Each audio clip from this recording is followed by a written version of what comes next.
Supreme court में आज justice काजी फाइज ईसा नजरसानी case की एक और अहम समाअत हुई और समाअत के दौरान बेंच के सरबराह जस्टिस उमरता बंदियाल ने फाइज ईसा से कहा कि आपने जहां से गुज़िश्ता दलाइल खत्म किए वहीं से आगाज करें। जस्टिस फाइज ईसा ने इस पर कहा कि मैं अपने तरीके से दलाइल दूंगा। जस्टिस उमरता बंदियाल ने रिमार्क्स दिए कि अपनी आवाज़ को नीचा रखें, ये अदालत है। जस्टिस फाइज ईसा ने जवाब दिया कि 2 साल से मेरी गर्दन पर तलवार लटक रही है। सरीना ईसा ने दलाइल देते हुए कहा कि मरकजी केस के फैसले में 194 बार मेरा और मेरे बच्चों का तस्करा किया गया। हम तो मरकजी मुकदमे में फरीक भी नहीं थे। इस पर जस्टिस उमरता बंदियाल ने रिमार्क्स दिए कि मरकजी मुकदमे में आपकी गुफ्तगू का ट्रांसक्रिप्ट मौजूद है। सुप्रीम जुडिशल काउंसिल में जज का कंडक्ट जेर बहस रहा। दरख्वास्त गुजार तो सुप्रीम जुडिशल काउंसिल जाना ही नहीं चाहते थे।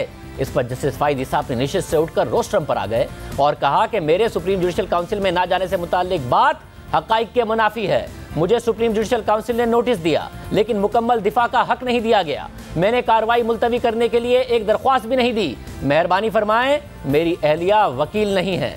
सरीना ईसा ने दलाइल जारी रखते हुए कहा कि मैंने रजिस्ट्रार सुप्रीम कोर्ट से रुजू किया लेकिन मुझे मरकजी केस का ट्रांसक्रिप्ट और रिकॉर्ड फराहम नहीं किया गया। इस पर जस्टिस उमरता बंदियाल ने रिमार्क्स दिए कि केस का रिकॉर्ड और ट्रांसक्रिप्ट फराहम करना तो अदालती फैसला मौजूद था। तस्लीम करते हैं कि आप अदालती कार्रवाई के सबब सबसे ज्यादा मुतासिर हुई। क्या आपने FBI की तरफ से आयद करदा जुर्माना अदा किया? सरीना ईसा ने जवाब दिया कि हमने जुर्माना अदा नहीं किया। जस्टिस उमरता बंदियाल ने सवाल किया कि क्या आपने FBI के ऑर्डर को चैलेंज किया? तो इस पर सरीना ईसा ने जवाबन कहा कि जी, हमने FBI के ऑर्डर को मुतल्लिका फोरम पर चैलेंज कर रखा है। जब गैर मुल्की जायदादें खरीदी गई उस वक्त मेरे बच्चे बालिग थे। सरीना ईसा ने सवाल उठाया कि वजीर आजम इमरान खान क्यों अपनी 3 बीवियों और 3 बच्चों के असासे जाहिर नहीं कर रहे। वज़ीर आज़म इमरान खान आर्टिकल 62 पर पूरा नहीं उतरते। मैं 1982 से टैक्स अदा कर रही हूँ। कमरा अदालत में मौजूद ऐसे कितने अफराद हैं जो 1982 से टैक्स दे रहे हैं? जस्टिस मुनीब अख्तर ने सरीना ईसा से सवाल किया कि FBR रिपोर्ट में कहा गया है कि आपके बयान में तजाद है। आपका मौक़िफ़ है कि एक बैरून मुल्क जायदाद आपकी है, दीगर 2 जायदादें बच्चों की हैं। FBR कह रहा है कि दीगर 2 जायदादों में भी आप 50% की शेयर होल्डर हैं। इस सवाल का जवाब FBR में नहीं दिया गया। FBR के मुताबिक आपने बच्चों की तालीम के लिए पैसा बाहर भिजवाया था। इस मौके पर जस्टिस काजी फाइज ईसा और जस्टिस मुनीब अख्तर में सख्त जुमलों का तबादला हुआ। जस्टिस फाइज ईसा ने कहा कि FBR के पास इसका क्या सबूत है? मेरी अहलिया वकील नहीं, उनसे ऐसे सवाल ना पूछें। जस्टिस मुनीब अख्तर ने कहा कि आप मुदाखलत ना करें, आप चुप करके बैठ जाएं। सरीना ईसा ने खुद दलाइल दे रही हैं तो सवाल के जवाब भी देंगी। सरीना ईसा ने अदालत को बताया कि एक बैरून मुल्क जायदाद मेरी है, बाकी 2 जायदादों में शेयर होल्डर हूँ।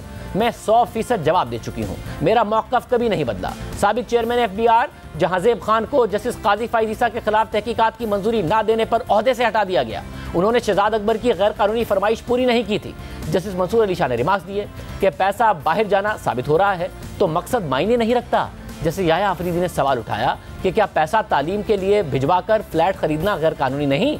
तो जस्टिस उमरता बंदियाल ने इस मौके पर कहा कि असल बात यह है कि पैसा बैंक के जरिए भेजा गया, हुंडी के जरिए नहीं।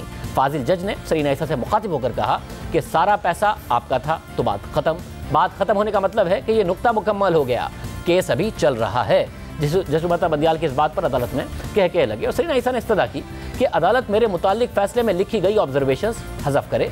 मैं और मेरे बच्चे जस्टिस फाइज ईसा के ज़ेर किफ़ालत नहीं। इमरान खान ने भी अहलिया और बच्चों के असासे जाहिर नहीं किए। टैक्स गोशवारों में सच नहीं बोला। वो बतौर वज़ीर आज़म ओहदे पर कैसे रह सकते हैं? अदालत ने जस्टिस काजी फाइज ईसा नजरसानी दरख्वास्तों की समाअत कल दिन 11:30 बजे तक मुलतवी कर दी और सरीना ईसा कल भी अपने दलाइल जारी रखेंगी।